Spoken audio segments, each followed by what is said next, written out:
Je me présente, Joël Huat, je suis chercheur en agronomie au CIRAD de La Réunion et je suis également chef du projet Aptaéoi. Ce projet intervient dans 4 territoires de la zone océan Indien, que sont les Comores, les Seychelles, Madagascar et l'île Maurice. Alors, ce projet vise à inventorier les pratiques agroécologiques dans les systèmes maraîchers et également à évaluer ces pratiques selon une approche multicritère.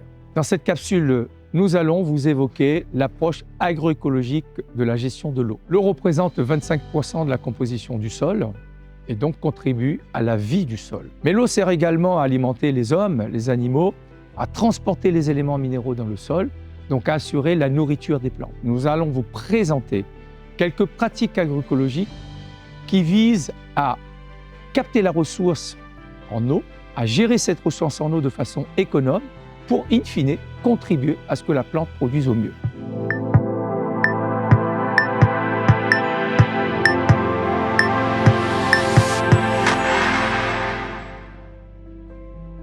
Je m'appelle Jean-Yves Rahman Amtoun, je suis agronome et je travaille pour le projet Sambnaï en tant que technicien responsable de tout ce qui est donc volet technique. Il faut rappeler que le projet est mis en œuvre par un consortium de l'AFDI, Réseau et ANAE. Les pratiques agroécologiques que nous avons diffusées auprès des agriculteurs, auprès des paysans, et la mise en place des canaux anti-érosifs, des canaux de rétention d'eau. Il s'agit d'un dispositif de gestion et de maîtrise de l'eau sur les parcelles de paysans. À Madagascar, on a un relief particulier de sol où souvent les paysans cultivent les bas-fonds, mais il faut dire aussi qu'il y a tout ce qui est pente. Il n'y a pas de système d'irrigation. Donc on attend l'arrivée des pluies avant de cultiver et souvent il n'y a pas suffisamment d'eau pendant la période de pluie où il y a trop de pluie et qui va abîmer donc, les parcelles qui se trouvent en pente et en bas de fond. Du coup, comme pratique agroécologique que nous avons diffusée, c'est la mise en place des canaux anti-érosifs. Donc ces canaux sont placés horizontalement sur les parcelles en pente. Donc on a des dimensions différentes des canaux. Pour la partie supérieure, on mettra un canal de 1 mètre de largeur et de 1 mètre de profondeur. Après, un autre type de canal de plus petite taille, de 50 cm de largeur et de 50 cm de profondeur. Donc ces canaux, on les mettra entre les parcelles dans la partie inférieure qui sert à retenir l'eau qui ruisselle dans les parcelles pour éviter que ça ruisselle directement dans le bas-fond.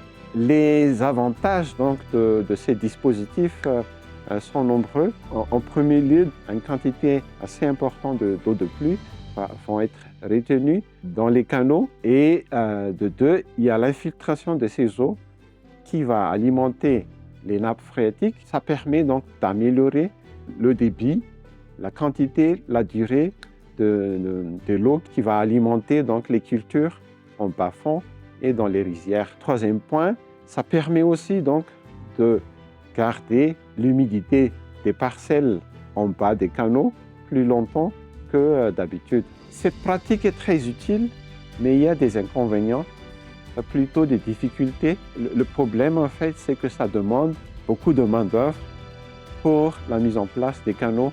Un paysan peut faire au maximum 5 mètres de canaux pour une journée de travail. Il faut qu'on creuse les canaux en période de pluie parce que c'est là que le sol est humide alors que ça coïncide avec tout ce qui est travaux dans les champs pendant cette période de pluie. Je m'appelle Sedna Houza, je travaille dans l'association appelée DOMA. Je suis agronome et je suis le responsable programme de la thématique agriculture durable. Nous mettons en place des pratiques agroécologiques dans les coopératives que nous encadrons. Je vais vous présenter parmi les pratiques agroécologiques que nous menons, en l'occurrence l'irrigation goutte à goutte, la gestion de l'eau. Comme vous avez constaté ici, nous sommes dans une zone aride qui ne pleut pas beaucoup. Sur ce, nous avons mis en place une unité de stockage de l'eau qui est en haut pour permettre de gestionner l'eau de façon rationnelle et économisée. Pour ce faire, nous l'avons montée en altitude et nous collectons l'eau par l'eau pluviale. Puis nous avons mis des canaux jusqu'aux parcelles d'exploitation et l'eau coule gravitairement. Ce système permet d'apporter l'eau juste au niveau des racines. L'arrosage traditionnel, on utilise des arrosoirs, on arrose le sol mais juste superficiellement. Nous avons mis en place ce système en fonction des matériels locaux.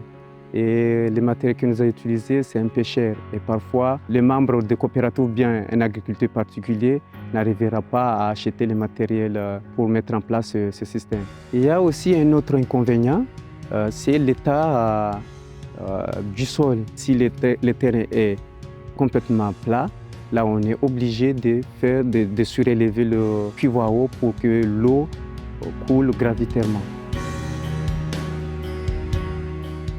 Bonjour, je réponds au nom de Mounira Mohamed, ingénieure en agroécologie horticole. Je travaille au CRDE, Centre rural de développement économique de Dibouani à Malingo. Je suis la responsable du périmètre d'expérimentation, de démonstration et de multiplication. Une autre pratique qu'on utilise dans la zone, c'est les courbes de niveau. D'autres l'appellent le terrassement.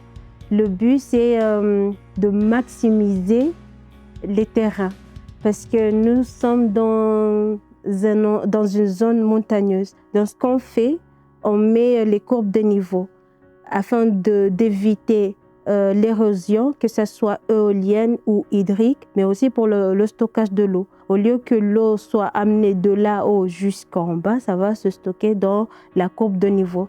Et il y aura de l'eau disponible dans la courbe et dans l'autre courbe, il y aura une autre eau stockée. Donc, on va stocker le maximum de l'eau pour que les plantes en bénéficient. Pour mettre en place les courbes de niveau, on aura besoin soit des matières sèches, le caillou par exemple, sinon des matières vivantes comme le bracharia. Parmi les contraintes, on peut citer la pénibilité du travail et l'entretien aussi. C'est pas sûr que la murette va résister un an sans se défaire. Je m'appelle Johan Mendez, je suis hydrogéologue et président du comité du bassin versant de Bel-Hazard, qui est l'association qui s'occupe de la gestion des zones humides qui ont été restaurées après le projet d'adaptation au changement climatique. La pratique, en fait, consistait à retenir de l'eau dans le paysage de manière décentralisée, donc de créer des petits bassins de rétention naturels pour justement aider la communauté agricole de Bel-Hazard, qui avait beaucoup de problèmes en période de sécheresse, on n'avait pas d'eau. Et en période de pluie, on a d'autres problèmes d'inondation qui sont très graves dans les zones basses du bassin versant. Donc le projet, c'était justement de ralentir l'écoulement de l'eau pour avoir une infiltration de l'eau dans le sol beaucoup plus forte et un rendement d'eau pendant les périodes sèches. Donc l'idée, c'est de pouvoir retenir l'eau dans le paysage de manière naturelle. Donc partout où il y a des petites cuvettes topographiquement où on peut retenir de l'eau, on fait des petits barrages naturels. Donc le bassin de captage, lui, il fonctionne comme un amortisseur. En fait, il amortit le choc des pluies, il retient l'eau et il la ralentit. Donc l'eau s'infiltre beaucoup plus dans le sol et le sol fonctionne comme une éponge à ce moment-là. Dès que la pluie s'arrête, en fait, il relâche plus de l'eau dans la rivière et donc la rivière n'atteint pas son point d'étiage où elle sèche. Il n'y a plus de sécheresse depuis qu'on a fait ça il y a 7 ans. La rivière a un débit constant en période sèche. Et maintenant, les fermiers qui avaient des problèmes d'eau depuis 20 ans, des problèmes pour l'irrigation parce qu'ils n'avaient pas d'accès à l'eau, maintenant on a deux tuyaux qui sortent des bassins et donc qui alimentent toute la zone de Bel-Hazard. Donc les bassins ont été créés avec des matériaux naturels, 100%. On a utilisé donc le granit, qui est la roche du coin. On les a mis en quinconce à travers, donc dans une zone vraiment adaptée, on va dire stratégique, pour avoir un meilleur ratio volume d'eau par rapport au volume de pierre qu'on va utiliser. Donc ça se fait par des études topographiques. On sélectionne le meilleur endroit pour créer le barrage. Et ensuite, le barrage est créé de manière tout à fait naturelle, donc c'est juste des pierres. Et après, on utilise le sol de la zone humide, on le compacte du côté amont de la pierre, pour pouvoir planter les arbres. Et ce sont les arbres, ensuite les racines des lataniers qui vont tenir les pierres entre elles et filtrer l'eau. Donc l'eau va être ralentie, l'eau va évidemment passer à travers, mais beaucoup moindre. Et donc ça va permettre d'avoir ce qu'on appelle un barrage filtrant. Donc on a une eau de meilleure qualité, une eau avec un débit plus régulé, donc on a beaucoup moins d'érosion.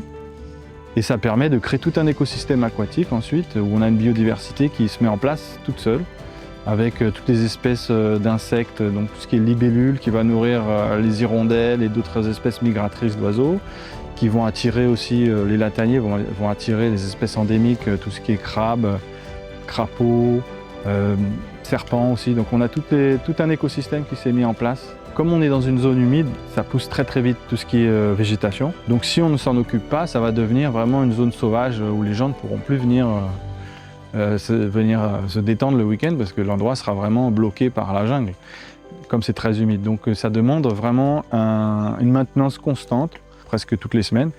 Donc ça coûte. On doit gérer ce côté-là tout en étant sans avoir de financement public. Les pratiques qui vous ont été présentées sur la gestion agroécologique de l'eau sont quelques-unes des pratiques qui sont mises en œuvre. Vous l'aurez compris, et c'est important.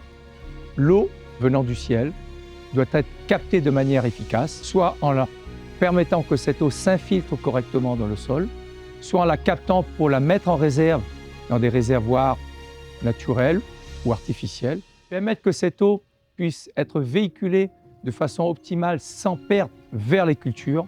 Une fois qu'elles sont au niveau des cultures, permettre que cette eau soit absorbée de façon correcte par la plante et que celle-ci se trouve en zone de confort pour assurer une production de bonne qualité.